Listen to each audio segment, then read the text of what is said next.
Bienvenidos nuevamente a una edición más de Háblame Derecho, programa de producción conjunta de la Barra Mexicana, Colegio de Abogados y el Canal Judicial. El día de hoy tendremos el gusto de hablar de un tema muy controvertido que está formando parte desde hace tiempo de los grandes titulares de nuestro país y que se ha escrito y se ha hablado mucho al respecto. Este tema es la Guardia Nacional. Para hablar de la Guardia Nacional, tenemos que tomar en cuenta que esta está prevista en la Constitución desde 1857 y también está en nuestra Constitución de 1917 vigente. También está presente en la Ley del Servicio Militar y en la Ley Orgánica de la Administración Pública Federal. Sin embargo, no estaba clara su naturaleza ni las funciones que podía desempeñar. La iniciativa presentada por el Grupo Parlamentario de Morena propone dotar de un nuevo contenido al concepto de Guardia Nacional para que se adecúe a las urgentes necesidades para la construcción de la paz y la garantía de seguridad. Esa es la idea, construir la paz y garantizar la seguridad. Y quedará formalmente constituida una vez que entre en vigor la reforma a 13 artículos constitucionales y entraría en operación una vez que se aprobara su ley orgánica.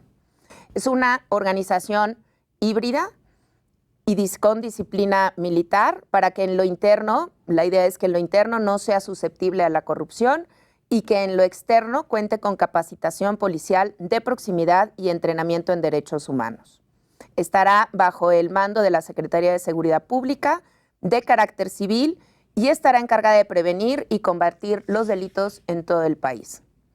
Todos los elementos de la Guardia Nacional recibirán formación en derechos humanos y capacitación y adiestramiento en labores policiales.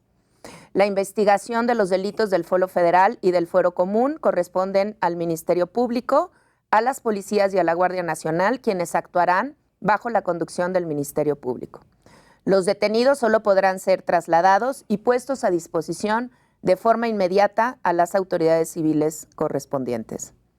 Para hablar de este tema nos acompañan Raúl García Reinbert y Luis Enrique Pereda. Muchísimas gracias por acompañarnos. Gracias a ti. Ambos expertos en el tema de la seguridad nacional desde dos puntos de vista muy distintos. Raúl García Reinbert es experto en temas de seguridad, es ingeniero en minas y metalurgista por la Universidad Nacional Autónoma de México. Tiene una maestría en ingeniería por la École des Mines de Nancy, Francia, y se encuentra en proceso de titulación de licenciado en Derecho por la UNAM. También cuenta con varias especialidades, entre las que destacan la de Administración Holística de Riesgos, incluyendo seguridad y manejo de control de crisis en México, Estados Unidos, España y Alemania. Cuenta con 30 años de experiencia en Administración de Riesgos, Seguridad y Crisis, que realiza como profesional independiente. Ha sido docente en Administración de Riesgos y Evaluación de Proyectos en la Facultad de Ingeniería de la UNAM, y actualmente es docente para seguridad en minería en la Policía Federal y ha colaborado como consultor honorario de esta misma Policía Federal.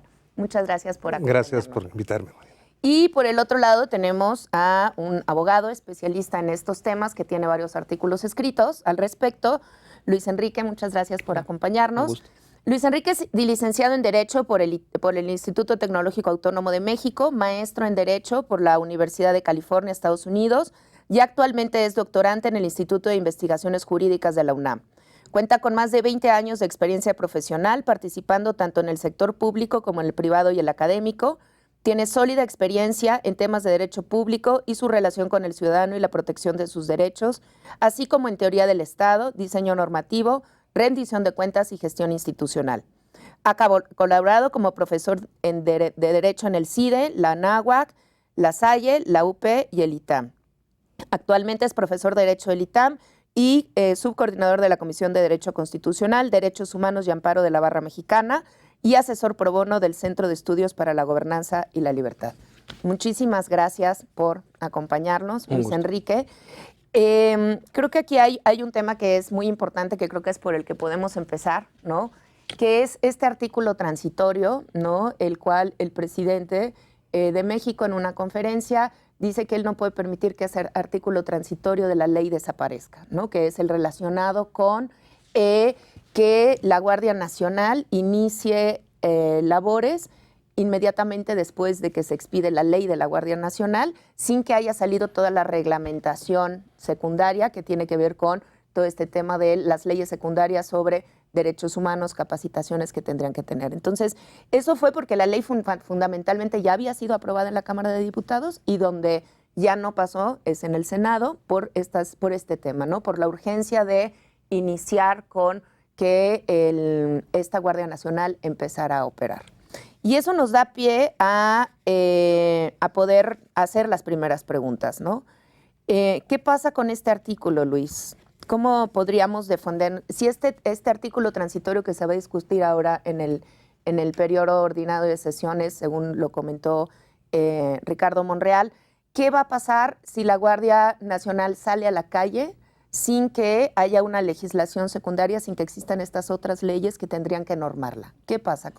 ¿Qué pasa con el ciudadano de a pie? Claro, tienes razón, te refieres a la ausencia del transitorio en la reforma constitucional. Es correcto. Es decir, la iniciativa se presenta con una serie de transitorios, hay una serie de foros en la Cámara de Diputados y a partir de esas discusiones los diputados deciden eliminar un transitorio que en principio venía en el proyecto. Cuando se aprueba y se envía al Senado en la minuta, no está ese transitorio y el presidente es el que dice, eso a mí me parece que está incompleto, a mí me parece que hace falta ese transitorio, no estoy de acuerdo. Y pide respetuosamente que el Senado tome cartas en el asunto para que en la discusión que iniciará ahora en febrero se tome en cuenta este punto de vista del presidente. Pues en realidad, ¿qué va a pasar? Pues depende del Senado. El Senado podrá modificar el transitorio original que venía del proyecto de la Cámara de Diputados, podrá introducir un nuevo transitorio, podrá no introducir absolutamente nada y a partir de que haya o no modificaciones a ese proyecto de reforma constitucional, regresará o no a la Cámara de Diputados. Sí, pero más allá del proceso legislativo, había 3 leyes que estaban relacionadas, ¿no? Que era la Ley Orgánica de la Guardia Nacional, ¿no? Que era la que iba a delimitar la conformación, organización y funcionamiento de la Guardia, la Ley de Uso Legítimo de la Fuerza y la Ley General de Registro de Detenciones. Entonces, si la Guardia Nacional inicia antes de que estén estas leyes, ¿qué es lo que pasa? Claro. Desde el punto de vista legal. Supongamos que si sucede que este transitorio que pasa, o sea, que se resuelve lo que solicita el presidente, ¿qué es lo que pasa con la Guardia Nacional cuando empieza a trabajar sin esas leyes de respaldo? Sí. Ahí es importante no perder de vista que el acento o la línea rectora pues la va a poner la propia Constitución. Es decir, si se aprueba la reforma constitucional a la Guardia Nacional con este posible futuro artículo transitorio, pues será como sea el transitorio. Y es decir, cobrará vigencia, es esperable que cobre vigencia al día siguiente de su publicación. Y en los demás transitorios se entiende, se espera, es anticipable, que haya una serie de obligaciones para el propio legislativo. Y ahí hay que decir que con frecuencia el propio legislativo suele incumplir esas obligaciones. Ejemplos hay varios de artículos transitorios que obligaban al propio legislador a, en un plazo determinado, emitir una nueva legislación secundaria que no lo ha hecho, Claro. que no lo hace. Y podría volver a suceder esto. ¿Qué pasaría ahí? ¿La Guardia Nacional entraría en vigor? Sí, la Guardia Nacional entraría en vigor. ¿Sería texto constitucional vigente? Sí, sería sin texto. Sin estas leyes, obviamente. Aún lo cual sin estas leyes, sería claro. más criticado aún todavía como ha sido recientemente, por ejemplo, por Amnistía Internacional, ¿no? Claro, y eso me lleva a la segunda parte de la respuesta. Creo que esas otras leyes, estas leyes secundarias de las que tú has hablado, pues existen, entre otras razones, para tranquilizar o para mandar un mensaje de, hey, las críticas que se le hacen a la Guardia Nacional como militarizar la seguridad pública, en realidad no deben de generar preocupación porque en la ley A, en la ley B, en la ley C, atenderemos esas preocupaciones. Pues eso en realidad es una manera quizá poco eficaz de generar lo que se quiere. Si lo que se quiere es seguridad pública a nivel constitucional, una seguridad pública de prevención, de disuasión, de contención, con respeto a los derechos humanos, a las libertades de las personas, eso no deberías de meterlo a la Constitución y luego pasar los detalles a una legislación secundaria. Creo yo que deberías de atender el problema con el texto vigente de la Constitución. Creo que el artículo 21 de la Constitución, que habla de la seguridad pública, que es una obligación compartida de los 3 ámbitos de gobierno, te da para que en legislación secundaria, desde ya, sin reforma constitucional, puedas atender el problema. Creo que en este caso la Guardia Nacional está siendo demasiado complicado y se complicó aún más a partir de la manifestación del presidente que no estaba de acuerdo con lo que había aprobado la Cámara de Diputados. Es decir, en conclusión, los problemas que tenemos aquí hoy es un proceso legislativo incompleto, todavía falta la colegisladora, un titular del Ejecutivo que ha manifestado que no está a favor, no está de acuerdo, no está conforme con el resultado parcial de la Cámara de Diputados, que puede ser susceptible de ser atendido con la colegisladora, y la promesa, la expectativa, la amenaza de 3 leyes secundarias que intentarán bajar, intentarán aterrizar los preceptos constitucionales que terminen sucediendo al final del proceso legislativo. Creo que eso es mala idea. Creo que no estás atendiendo el problema de fondo. Creo que el problema de fondo es que México tiene un problema importante de seguridad pública que hay que resolverlo con grandes soluciones, no empeorándolo, no poniéndolo más complicado. Y creo que lo que está haciendo la Guardia Nacional es introducir a nivel constitucional un tema de policía militarizada, no policía militar, policía militarizada, que no va a ser resuelto este problema con legislación secundaria. Raúl, a mí me interesa mucho conocer tu punto de vista porque finalmente tú has estado ahí donde suceden las cosas, ¿no? Sí. Y hay que entender ese punto de vista que es diferente a veces del que los abogados tenemos, ¿no? Se habla de que la Policía Federal es una policía débil y que por eso es importante hacer esta Guardia Nacional. ¿Tú crees que la Policía Federal es una policía débil? En principio yo creo que no es una policía débil. Yo creo que ha tenido un tiempo de maduración y como cualquier institución está madurando en el transcurso del tiempo. Y cada día se ven los resultados constantes y sonantes en el país.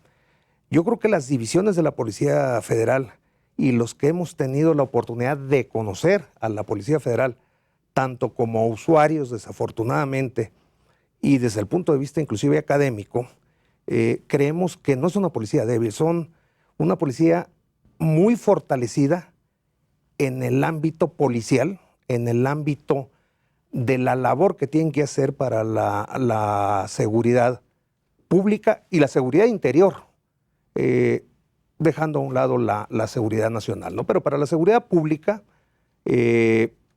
han estado ahí presentes, que esa corresponde a las policías municipales, a las policías estatales.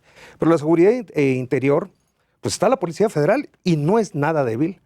Tenemos casos muchos de éxito, quizás otros no tanto, pero es bastante fuerte. Lo único que hay que hacer es tomarnos el tiempo de conocer esa policía, la que hay, y conocerla bien, porque ahí está y debemos de ver por la paz que se menciona en la Guardia Nacional del país, que paz a veces implica que hay guerra. Claro. Yo no lo creo tanto así. Y ya está el instrumento. Podemos perder mucho tiempo muy valioso en crear otra institución. Pero sí creo que es una policía fuerte y en camino de fortalecerse más. ¿Puede afrontar el problema de violencia en nuestro país? Lo puede afrontar, sí. Y debe de haber otros mecanismos que coadyuven a eso. Entre ellos la justicia cívica. No hemos oído todavía nada sobre justicia cívica, que es la justicia de la calle, la justicia de mi colonia, la justicia de mis vecinos. No hemos oído nada de eso. Quizás el señor presidente lo tenga en mente y es muy loable que esté pensando en erradicar o controlar la violencia, pero sí debemos de fortalecer y coadyuvar la justicia cívica, volver a pensar en el tan mencionado y llevado a todos los términos al mando único. Yo creo que hay que verlo, pero sí puede combatir la inseguridad desde cualquier punto de vista en el país y en cualquier lugar, en cualquier lugar. Muy bien. Volvemos en un momento para seguir hablando de la Policía Federal, de la Justicia Cívica y de la Guardia Nacional.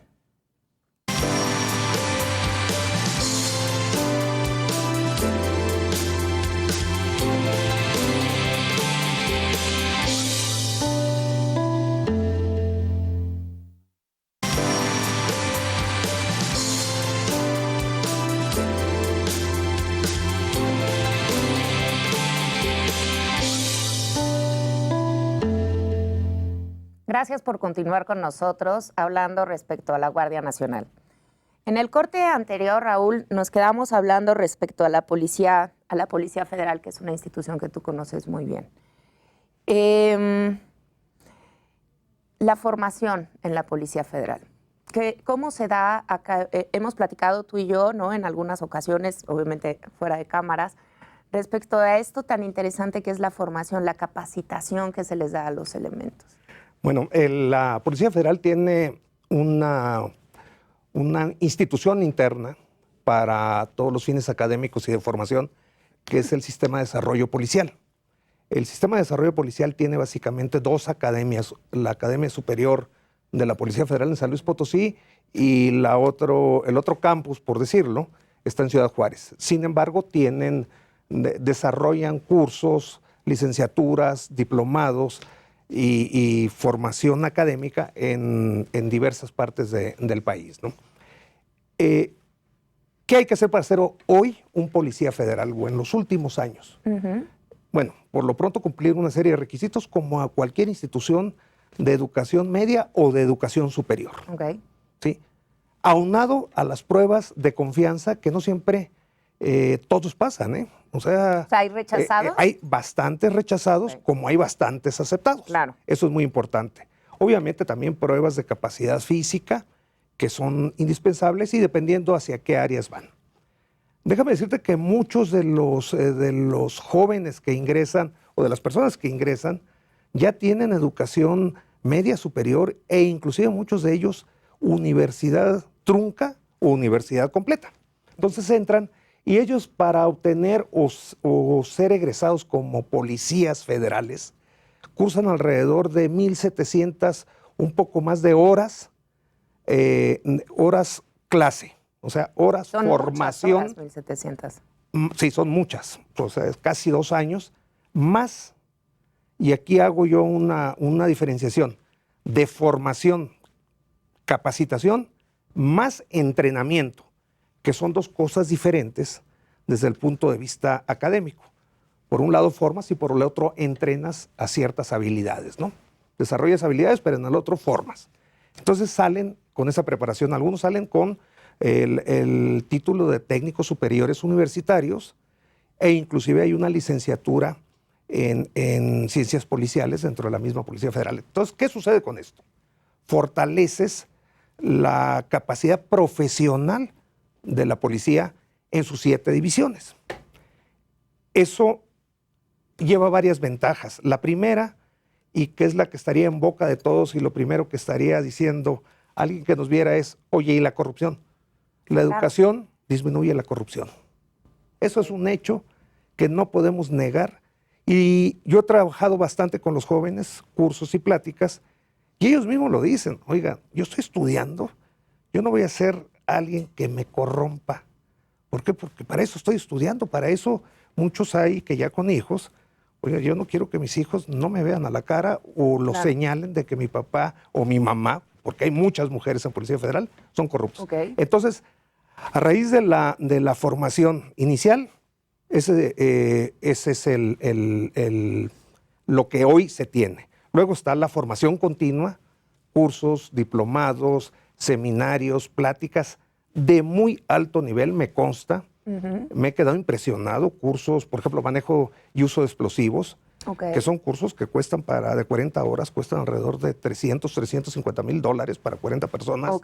Y sin embargo los tiene Policía Federal. Claro, es la sociedad y son muchos los que participan para que ellos lo tengan y no sea tan gravoso para el gobierno mexicano. Y luego vienen las especialidades, diplomados y maestrías. Por ejemplo, está la maestría en seguridad hemisférica que tiene la Policía Federal. Entonces estamos hablando... O sea, hay un alto nivel de especialización y de capacitación que yo creo que no escuchamos mucho al respecto. No se escucha mucho, pero existe. O sea, una formación, un alto nivel de formación académica y un alto también entrenamiento en habilidades que debe desarrollar también un policía dependiendo a dónde vaya. Y yo creo que la frase de hoy es, el policía se forma en la aula, en el aula. No en la calle, no como se decía anteriormente que se forma en el aula y adquiere práctica en la calle. Claro. Eso es la Policía Federal hoy. Luis, hay un tema importante. Bueno, estamos viendo ahora, ¿no?, que la Policía Federal pues es una policía que ha sido muy capacitada en tiempos recientes, ¿no?, que puede y está haciéndose cargo, ¿no?, de muchas cuestiones en nuestro país de la seguridad. Y una de las críticas importantes que se hablan de la Guardia Nacional es el tema del autoritarismo y de esta Guardia Nacional llevaría a la creación de un autoritarismo y un problema con el federalismo. ¿Nos puedes platicar eso? Claro. A ver, porque ya vimos que operativamente podríamos encontrar una manera de resolverlo. ¿Qué pasa con el autoritarismo? Mira, esta nueva versión, esta nueva redacción constitucional aprobada en Cámara de Diputados de una Guardia Nacional no nació de la nada, hay antecedentes. Y el antecedente más inmediato es, por supuesto, la Suprema Corte diciendo que el Congreso de la Unión hizo una ley inconstitucional, la Ley de Seguridad Interior. Con eso en mente, me parece que los legisladores lo que dicen es, bueno, vamos a superar el control de constitucionalidad. Es decir, ya no tengamos una legislación que pueda volver a ser atacada, decidida por la Suprema Corte como inconstitucional, metámoslo a la Constitución. Problema resuelto. Ya nadie podría decir que lo que está en la Constitución es inconstitucional. No importa lo que tú metas a la Constitución. Claro, ya eso, estando ahí, ya por definición ya es constitucional. Bien, entonces vamos a meter el tema de la Guardia Nacional en la Constitución. ¿Qué problemas genera eso? Genera problemas quizá de inconvencionalidad. Es decir, México no vive aislado en el mundo, tiene una serie de acuerdos, de pactos internacionales. Uno de ellos, el Pacto de San José, que le da entrada a la Comisión Interamericana de Derechos Humanos para decir, oigan, ustedes no pueden, ustedes Estados parte, ustedes México, no pueden tener en actividades ordinarias a Fuerzas Armadas. Las Fuerzas Armadas existen, son deseables, pero fueron inventados para la seguridad del Estado, de su soberanía. Y debe de haber otros mecanismos ordinarios, cotidianos, de convivencia con las personas, como las policías civiles, que deben de dar seguridad pública de naturaleza civil. Si usted mete al Estado por razones extraordinarias, si usted mete al ejército, si usted Estado mete al ejército, a Fuerzas Armadas, a tareas ordinarias, tiene que ser por cuestiones extraordinarias. Pero esto se trata de salvar al darle el mando a la Secretaría de Seguridad Pública, ¿no? Pues yo te contestaría con un ejemplo. Si tú tienes un tanque de guerra, ese tanque fue diseñado con un propósito bélico. Ese tanque, cuando fue construido con materiales para soportar el objetivo para el cual fue construido, es decir, objetivos bélicos, materiales blindados. Y las funciones que hará ese tanque serán propias al objetivo, es decir, no tendrá aire acondicionado o un DVD, claro, tendrá funciones propias del tema bélico. Y tú me dices que vas a sentar ahí a un operador civil. Sí, lo puedes hacer, pero el tanque va a seguir siendo diseñado, construido y operado con un fundamento bélico, porque para eso fue construido. Creo que en el caso de la Guardia Nacional pasa exactamente lo mismo. Metes a policías militares, porque de acuerdo al proyecto van a salir de policía naval y de policía militar, y algunos de la Policía Federal los vas a meter a un nuevo instrumento que se llama Guardia Nacional. Y le vas a dar el mando a un civil. De hecho, hoy pasa, hay muchas personas que dicen, oye, ¿qué te preocupas? El presidente es un civil, que es el comandante supremo de las Fuerzas Armadas. Está bien, pero el comandante supremo de las Fuerzas Armadas, que es un civil, sigue teniendo un instrumento que es útil, que es necesario, que es importante que exista para el propósito para que él fue creado. Es decir, las Fuerzas Armadas para la soberanía del Estado, para la existencia, para la permanencia del Estado. La Guardia Nacional no es inventada para eso. La Guardia Nacional es inventada para la seguridad pública, para la convivencia cotidiana con las personas. No puedes hacer una cirugía con una espada. Es que es muy, muy interesante lo que acabas de decir. Esta analogía del tanque es fantástica, porque unos minutos antes de empezar platicábamos, ¿no? Sí. ¿Se puede desmilitarizar a un militar? Yo creo que no. Y hay una frase que me gustó mucho y obviamente como un postulante a abogado, ustedes como abogados, Bobbio tiene una frase genial, ¿no? Y con todos los respetos a las Fuerzas Armadas, de hecho yo siempre quise ser militar, cuando no pude. Y la minería se acerca mucho, la disciplina militar se acerca mucho a la disciplina de las minas, afortunadamente.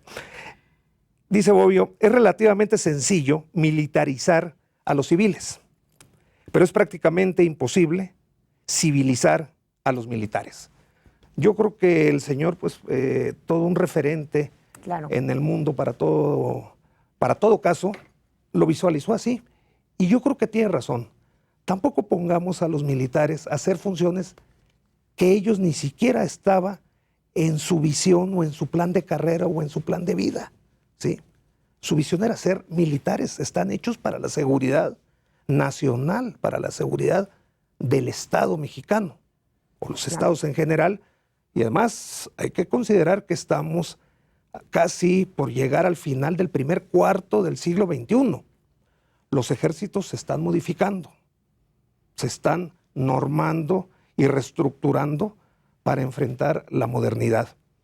Yo creo que el ejército mexicano ha sido un gran ejército y de gente muy capacitada para ser militares, ¿sí? Y es su vocación. Y la vocación policial es otra vocación. Entonces, hagámoslo. Y en cuanto se menciona mucho la disciplina militar, ¿por qué no lo dejamos en disciplina, no? Que es a veces normar actuaciones, esa es la disciplina. Y la disciplina militar quizás no vaya a ser la misma en la policía o en la Guardia Nacional, porque el policía debe tener ciertos criterios de actuación y no de acatamiento de instrucciones o de protocolos. En el momento de decir, y lo platicábamos con Luis, disparo o no disparo, ¿sí? Claro. Pero la policía no es solamente de confrontación, es de prevención, disuasión, investigación y algo muy importante, la proximidad social, ¿no? Que no la tiene. No tiene por qué tenerla el ejército. No está diseñado para eso, ni la vocación. Eso creo que eso es muy importante y se debería de ver con ese enfoque, ¿no? ¿Cuáles son las visiones de cada uno, las visiones vocacionales de cada uno de estas dos instituciones? Entonces, bueno, pues perdón que te haya interrumpido, pero me parecía muy importante porque precisamente tú estabas hablando de este tanque, ¿no? Y entonces era importante ver si este tanque se podía convertir en un tractor. Y ya vimos que no. Yo creo que no, ¿no? La gran pregunta es, ¿vas a tener militares capacitando a militares para hacer trabajo de militares en la Guardia Nacional? Yo creo que sí, vas a tener eso. Y el resultado va a ser, pues, que el trabajo va a ser más parecido al militar que al de una policía civil. ¿Por qué sostengo que la Guardia Nacional es, como está hoy planteada en la Constitución, en el proyecto aprobado por la Cámara de Diputados, una policía militar? Porque sigue existiendo el fuero militar. Los elementos de la Guardia Nacional que provienen de las Fuerzas Armadas seguirán sujetos al fuero militar. Porque la estructura es una estructura jerárquica militar. Porque la profesionalización de esos policías de la Guardia Nacional es proveída por una institución militar. Porque la Junta de Gobierno, el Estado Mayor de esa Guardia Nacional, es un Estado Mayor en un 66% militar. Pues claro que el tanque que diseñaste, el tanque que construiste y el tanque que le pusiste accesorios, operado por un civil, va a seguir siendo un tanque de guerra. No le vas a cambiar la naturaleza a un tractor. Y yo creo que no debemos de escandalizarnos satanizando indebidamente a las Fuerzas Armadas. Yo creo que las Fuerzas Armadas mexicanas solo merecen nuestra admiración y nuestro agradecimiento, pero no deben de ser utilizadas para un propósito distinto para el cual fueron creados. Déjame leerte el artículo 3 bis de la Ley de Disciplina del Ejército y Fuerza Aérea Mexicana. O sea, hoy este texto es texto vigente. La disciplina es la base fundamental del Ejército y la Fuerza Aérea Mexicanos, los cuales existen primordialmente para defender los intereses de la patria y preservar su vida institucional. ¿Es esto incorrecto? No, por supuesto que no. Qué bueno que exista. Claro. ¿Esto sirve para todo? No, yo creo que no. Yo creo que necesitas otras instituciones con otras características para otras funciones. Funciones que implican verte a ti con tu vecino, con tu igual, en un problema de robo a tu casa habitación. ¿Necesitas para eso a las Fuerzas Armadas? Las Fuerzas Armadas están capacitadas para ello. ¿Estás violando tratados internacionales al tenerlas en la calle de manera ordinaria? ¿Estás autoengañándote como Estado mexicano al meterlas en la Constitución con una falacia de temporalidad? ¿Es que esto solo será mientras se resuelve este problema? Por definición, cuando metes algo a la Constitución, además de, como ya dijimos, ser constitucional, es permanente. Claro, ahí me podría decir alguien, no, tú sabes bien que la Constitución puede ser reformada y quitar y poner. Sí, para eso necesitas un mecanismo agravado, es decir, no puedes tú, como fuerza política, garantizar que algo que metiste a la Constitución lo vas a poder sacar en 5 años, o en 3 años, o en 6 años, porque no sabes tú cómo van a estar tus mayorías parlamentarias en este momento. Debes de asumir que lo que está en la Constitución una vez que entró, se queda. Claro, porque si no tampoco tendría sentido estar haciendo modificaciones a la Constitución. Es correcto, la Constitución es un pacto político fundamental que no puede ir cambiando cada nueva política pública que salga. ¿Hay alguna experiencia internacional con este tema de la Guardia Nacional de otros países que tú conozcas? Fíjate. Por ejemplo, en España se habla de la Guardia Civil. ¿Es similar a esto? En España, en Chile, en Francia, se habla mucho de esas guardias nacionales, de esas policías civiles con un toque militar. Y entonces se suele utilizar, a veces acertadamente, a veces no, como un argumento de contradicción, diciendo es que ustedes están mal porque sostienen esto cuando en realidad hay otro referente internacional. Vamos a ver si estamos comparando manzanas con manzanas. Es decir, en otros países efectivamente hay policías con disciplina militar, pero el mando y la operación es civil. A lo mejor solo el ingreso a esas policías, la profesionalización, la forma de ingresar a esas policías es militar, pero el mando operativo y el mando de gobierno es civil. Ah, bueno, entonces eso ya no se parece a lo que estamos hablando aquí. De lo que estamos hablando aquí en México es una policía militarizada porque el gobierno, las decisiones, el Estado Mayor de esta policía viene de las Fuerzas Armadas. Estamos hablando de una policía militarizada porque la estructura de esa policía es militar. Estamos hablando de una policía militarizada porque los elementos son militares. Yo me pregunto cuando escucho a Raúl, ¿por qué no construir mejor una policía civil a partir de la Policía Federal que ya existe? Y entonces el argumento que a veces se escucha es que no, la Policía Federal pues ha sido invadida por la corrupción. Si eso es verdad, ¿por qué en el propio proyecto aprobado por la Cámara de Diputados se incluye a la Policía Federal como uno de los integrantes de esta Guardia Nacional? ¿No deberías de evitarla? Claro, no tendría mucho sentido, ¿no?, incluir a la Policía Federal dentro de esta nueva policía si esa Policía Federal es tan corrupta. Y más como lo comentabas tú hace rato, ¿no? La educación que se les da es grande y a lo mejor ha ido cambiando, ¿no?, esa percepción de los propios policías de no necesariamente querer ser corruptos, ¿no? Que no, es algo, para nada. algo endémico. Para nada. Okay.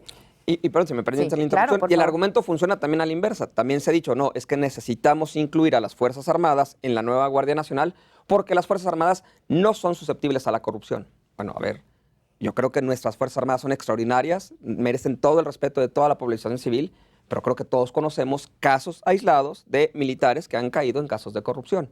Entonces, tampoco es cierto el argumento de que las policías están blindadas, porque al final del día unos y otros están formados por seres humanos. Claro, bueno, conocemos grupos delincuenciales que salieron, ¿no?, como los Zetas, ¿no?, que salieron precisamente de los mandos militares. Yo creo que la preconclusión aquí es, no podemos afirmar ni que la Policía Federal esté invadida por la corrupción, ni, en igual sentido, que las Fuerzas Armadas son invulnerables a la corrupción. El tema está en los incentivos, en los controles, en los cuidados, en los procesos. Eso te lo vas a llevar con todo lo bueno y con todo lo malo a la Guardia Nacional. Entonces, ¿no sería mejor construir una policía civil desde la que ya tenemos? Claro, mejorarla, ¿no?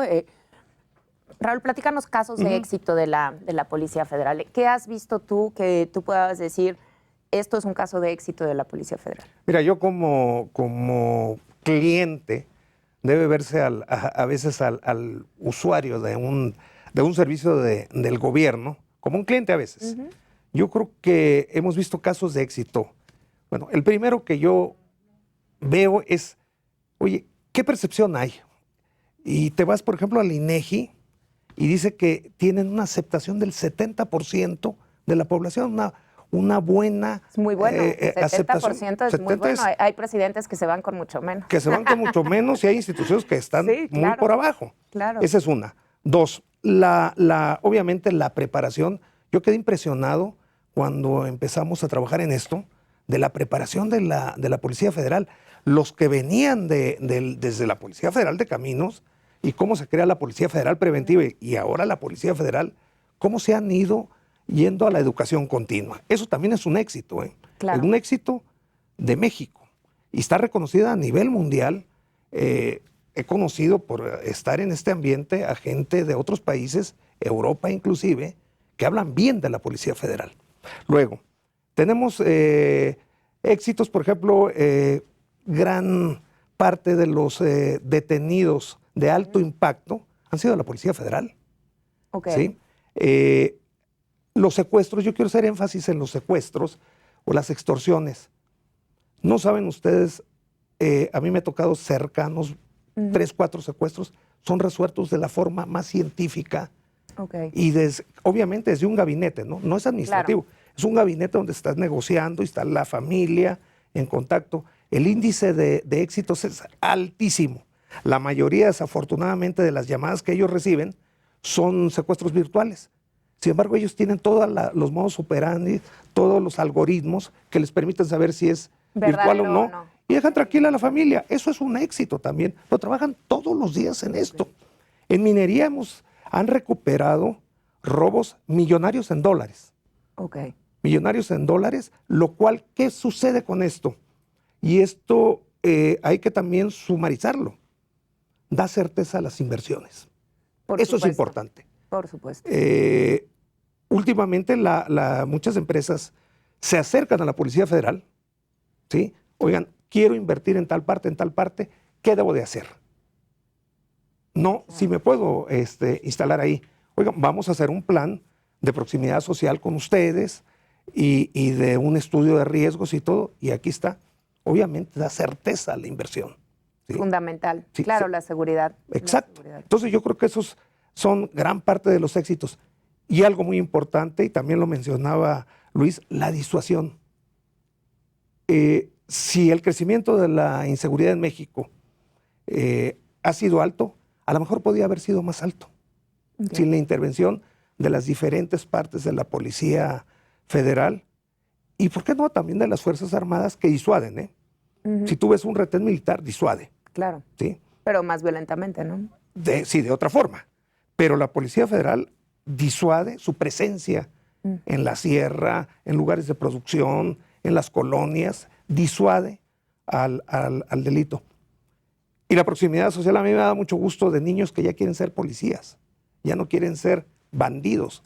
Como cuando en mi tiempo, oye, ¿tú qué quieres estudiar? ¿Ser policía o bandido? Claro. Ya hay niños que quieren volver a ser policías. Eso es fantástico, Abraham. Yo creo que esas son las verdaderas medidas, ¿no? Más allá de las del INEGI, que son fabulosas, claro. Claro. Muchas gracias, Raúl. Volvemos en un momento para continuar hablando de la Guardia Nacional, la Policía Federal y el Ejército.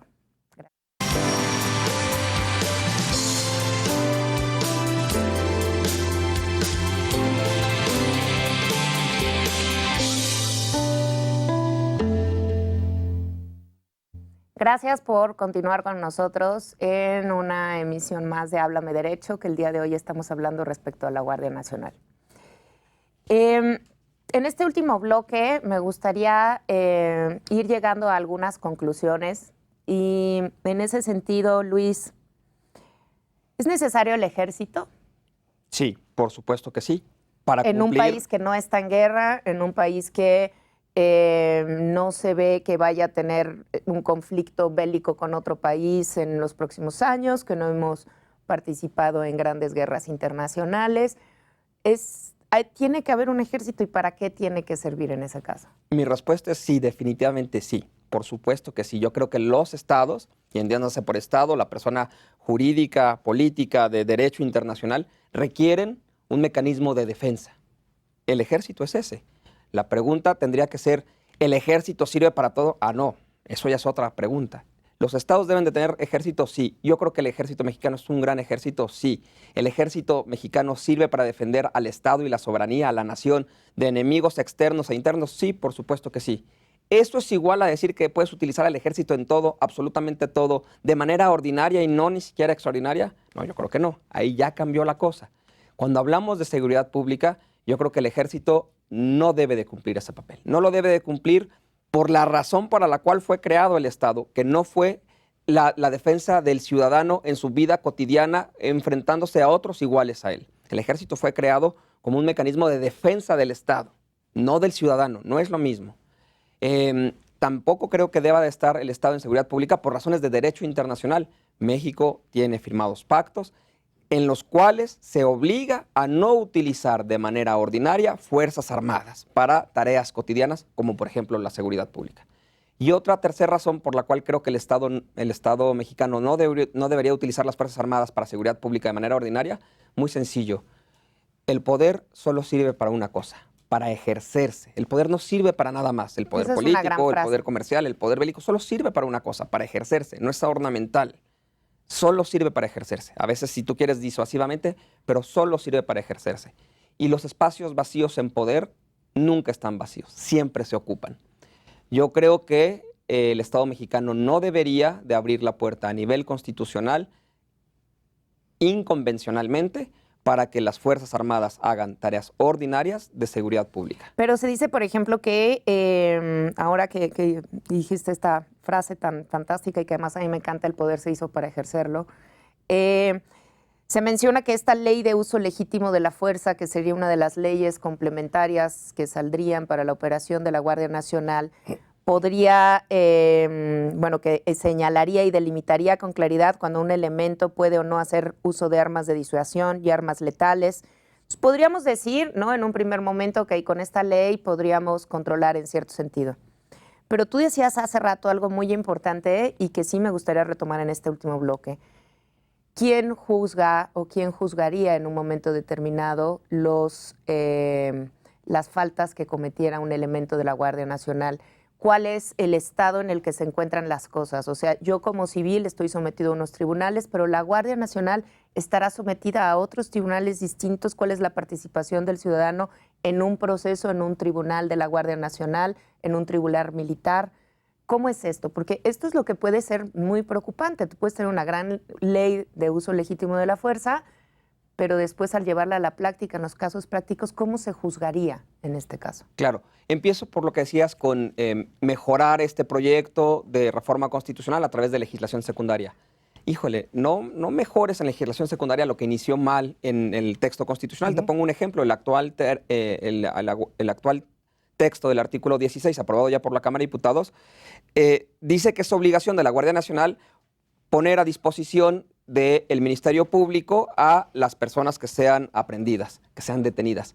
Bueno, la práctica, la medición de centros de estudio, por ejemplo, el CIDE, sugieren con datos duros que normalmente sí, cuando las Fuerzas Armadas intervienen en un tema de seguridad pública y hay personas detenidas, estas personas detenidas sí terminan en el Ministerio Público previa visita a mando militar. ¿Qué sucede con esa visita a mandos militares?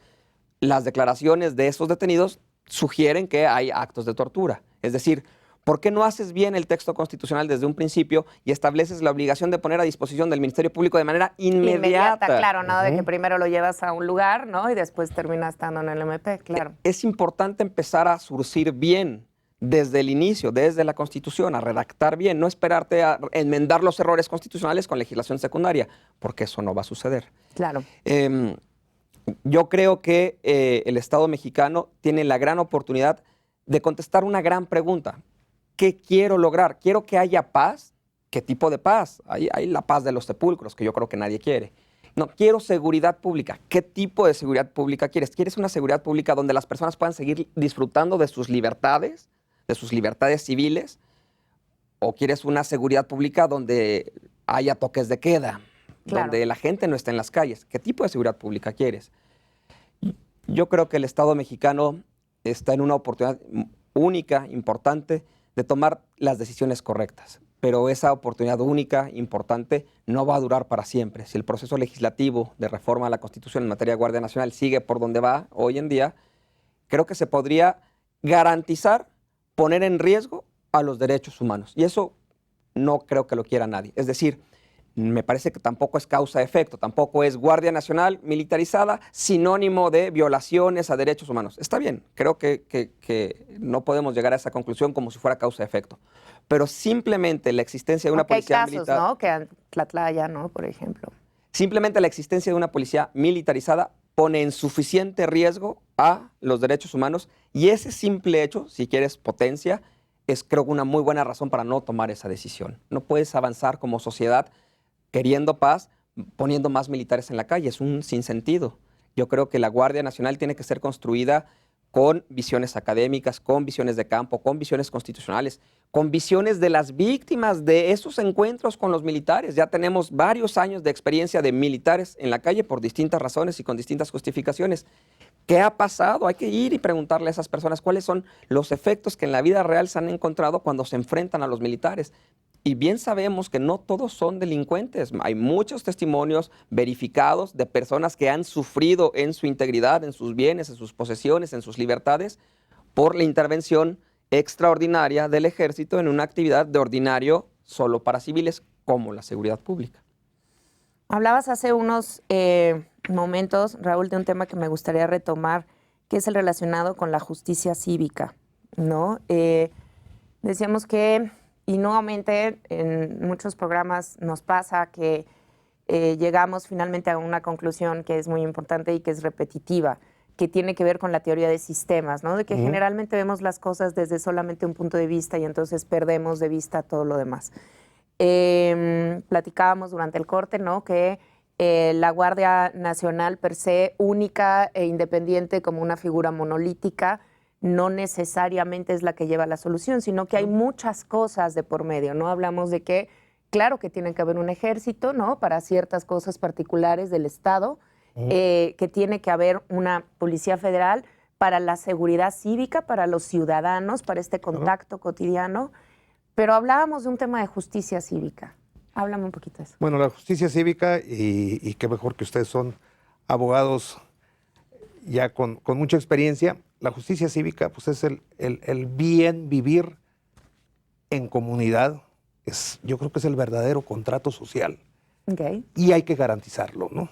¿Por qué? Porque a veces somos seres humanos y erramos, ¿sí? Pero desde el principio de cruzar en un lugar indebido la calle, desde tirar basura, desde un problema de robo a mi domicilio, que es bastante frustrante, todo eso no necesitamos escalarlo, ¿no? Necesitamos tener una buena justicia cívica o una buena policía cívica.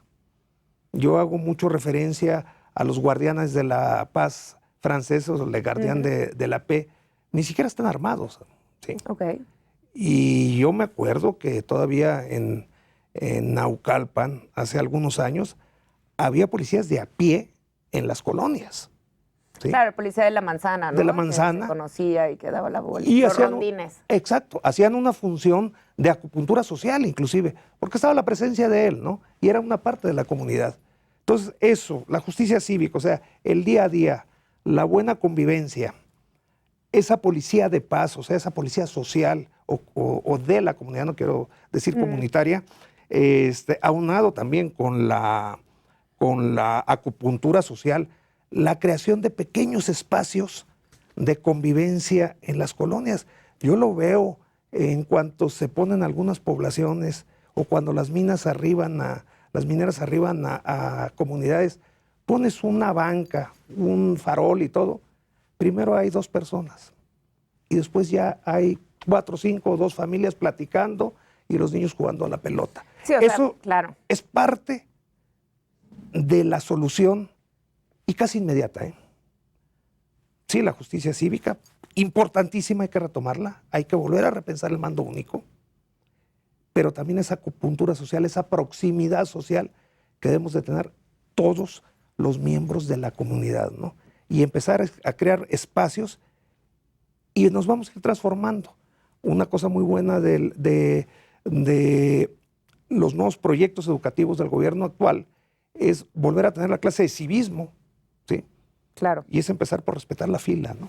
Claro. Entonces, sí, por yo no creo meterte, sí. que son cosas tan de detalle, pero se van a ver impactados en la gran delincuencia, ¿no? Y los muchachos van a tomar el camino de lo cívico y no de la delincuencia. Yo creo que eso es bien importante y lo debemos de fomentar.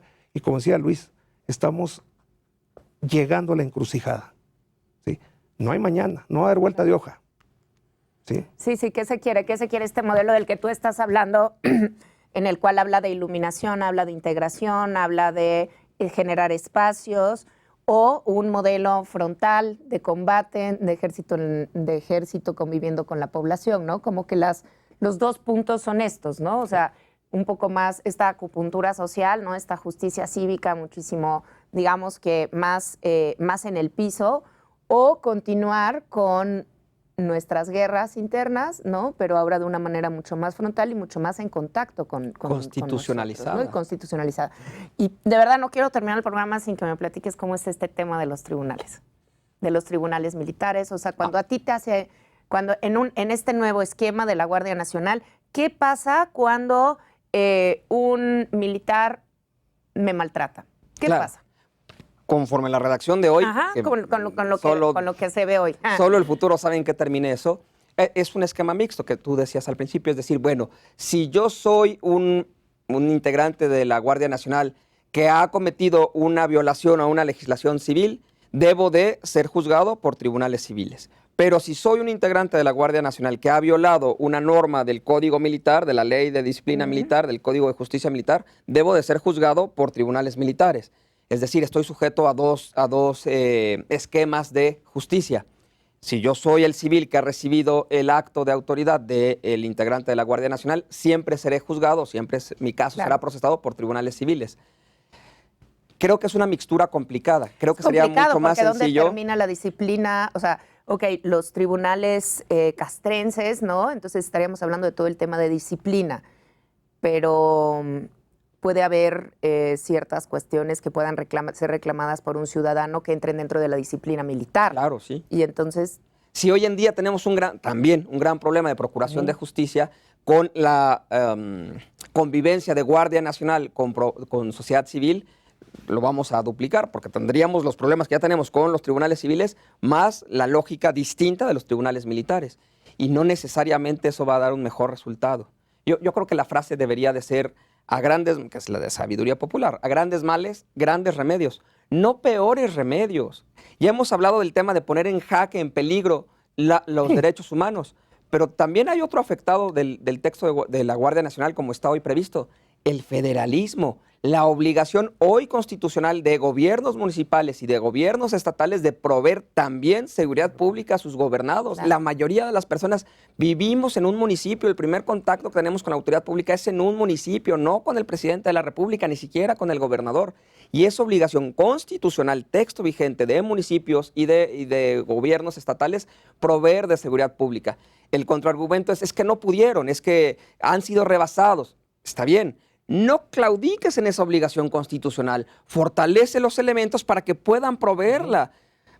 Porque si das un paso atrás y fortaleces o petrificas en la Constitución esa claudicación de gobiernos estatales de proveer de seguridad pública, has dado un gran paso hacia atrás como Estado.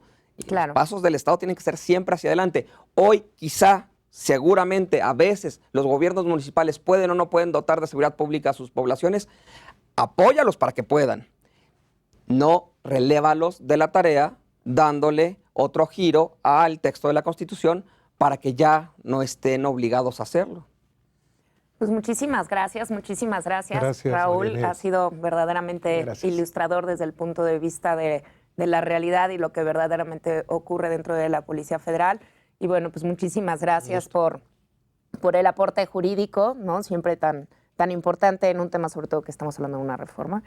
Y pues sí, me quiero ir con esa grandiosa frase, ¿no? De a grandes males, grandes remedios, pero no peores remedios. Claro. Exacto. Gracias por acompañarnos. Nos vemos pronto en una nueva edición de Háblame Derecho.